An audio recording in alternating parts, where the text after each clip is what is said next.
এই টিউটোরিয়ালে আমরা লাইন টুলটা নিয়ে কথা বলবো। লাইন টুলটা যতগুলো স্কেচ আছে সলিডওয়ার্কসে এর ভিতরে সবচেয়ে ফান্ডামেন্টাল এবং সবচেয়ে বেসিক একটা টুলস।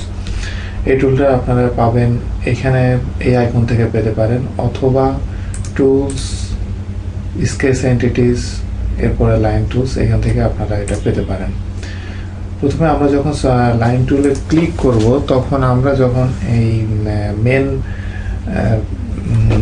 এই বক্সটার মধ্যে আসব তখন আমাদেরকে আমরা এই স্কেচটা কোন প্লেনে আমরা রাখতে চাই সেই প্লেনটা আমাদেরকে সিলেক্ট করে দিতে হবে। তো ফার্স্ট আমি টপ প্লেনটা সিলেক্ট করছি এবং এটাকে পারপেন্ডিকুলার করছি, এবং এরপরে দেখুন এটার আইকনের নিচে জাস্ট একটা লাইন শো করছে। এটার মানে হলো যে এই মুহূর্তে লাইন টুলটা অ্যাক্টিভ আছে। যদি আমি এখানে রেক্ট্যাঙ্গুলার টুলটা অ্যাক্টিভ করি, দেখবেন যে এখানে রেক্ট্যাঙ্গুলার টুলটা অ্যাক্টিভ হয়েছে। যে এটার মাধ্যমে আমরা বুঝতে পারছি যে কোন টুলটা অ্যাক্টিভ আছে। তো আমরা লাইন টুলে গেলাম।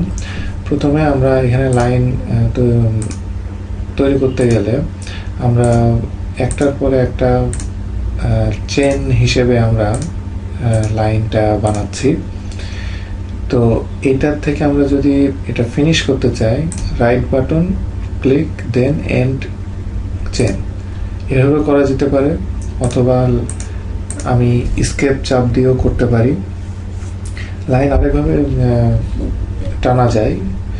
এটা নর্মালি যারা একটু এক্সপিরিয়েন্সড সলিডওয়ার্কস ডিজাইনার তারা এটা ইউজ করে। এখানে ফার্স্টে আমি দেখুন এখানে আমি কি করলাম, এখানে এই চেন লাইনটা ইউজ হয়নি। আমি প্রথমে চাপ দিয়ে ধরলাম, ক্লিক ড্র্যাগ, দেন আমি একটা লাইন তৈরি করার পরে আমি এটা রিলিজ করলাম মাউসটা। এটা করার ফলে যেটা হলো, এটা কন্টিনিউয়াস যে লাইনটা সেটা আর হচ্ছে না এখানে। এভাবে আমরা লাইন টুল ইউজ করতে পারি। আর আমরা এখন আমি যদি লাইনটা ডিলিট করতে চাই, একটা সিলেক্ট করে আমি ডিলিট চাপলে ডিলিট হয়ে যাবে, অথবা এভাবে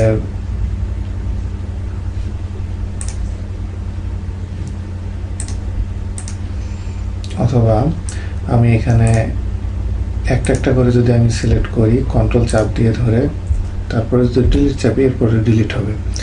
এরপরে ডিলিট করা আরেকটা সিস্টেম আমি আপনাদেরকে দেখাচ্ছি। যদি যখন আপনি লেফট থেকে রাইটে এভাবে সিলেক্ট করবেন তখন দেখুন যে কয়টা লাইন এই বক্সের ভিতরে আছে। এখানে কিন্তু এই দুইটা লাইন এই বক্সের ভিতরে পড়ছে বলে এই দুটা সিলেক্ট হয়েছে। কিন্তু আমি যদি রাইট টু লেফটে যাই, যদি এই পর্যন্ত যাই, এইটা একটা বাম দিকের একটা লাইন, এটা কিন্তু এটার ভিতরে আসে নাই। কিন্তু আমি যখন ছেড়ে দেবো সবগুলো সিলেক্ট হবে। দ্যাট মিনস আমি রাইট থেকে লেফটে যাব তখন ফুলি অথবা পার্শিয়ালি যেই স্কেচটা এর ভিতরে পড়ুক না কেন সেটা এর ভিতরে সিলেক্ট হয়ে যাবে। আর লেফট থেকে রাইটে গেলে ফুললি যদি এর ভিতরে পড়ে তাহলেই শুধুমাত্র সিলেক্ট হবে। এভাবে আমরা এগুলো লাইন টুলসের মাধ্যমে আমরা এভাবে কাজ করতে পারি।